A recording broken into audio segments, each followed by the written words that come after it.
2022ની અંદર જે રીતે પછડાટ ખાધા બાદ આમ આદમી પાર્ટીએ વિસાવદરમાં કમબેક કર્યું, તેને લઈને એવી ચર્ચાઓ જાગી કે આમ આદમી પાર્ટી જનતાની સાથે હવે પોતાનો રસ્તો કરવામાં સફળ થઈ રહી છે અને ચર્ચાઓ પણ ચાલી રહી છે.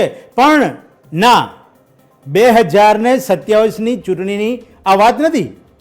આ વાત છે આવનારી 6 મહાનગરપાલિકાઓની બેઠકની.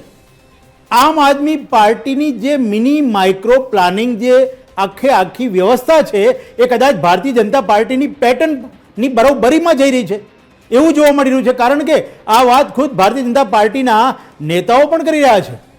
નહીં તો જે રીતે લોકો વિધાનસભા માટેની તૈયારીનું આમ આદમી પાર્ટીની સરખામણી કરતા હોય, ત્યારે આમ આદમી પાર્ટીનું ધ્યાન હવે આવનારી 6 મહાનગરપાલિકાઓની બેઠક ઉપર હોય ત્યારે તમે સમજી શકો છો કે જનતાની નાડ પારખનારી આમ આદમી પાર્ટી ધીરે ધીરે ગુજરાતની અંદર પોતાનો પગ પેસારો કરી રહી છે. 6 મહાનગરપાલિકા એટલા માટે કે ગાંધીનગર અને જૂનાગઢની તારીખો અલગ છે, તેની ચૂંટણી અલગથી યોજાવાની છે, જ્યારે 6 મહાનગરપાલિકાઓની ચૂંટણી એક સાથે યોજાવાની છે. અમદાવાદ, બરોડા, રાજકોટ, જામનગર, ભાવનગર અને સુરત.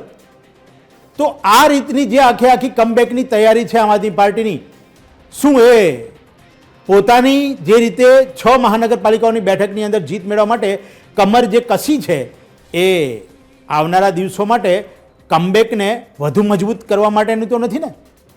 એ તો આવનારો દિવસ જ બતાવશે.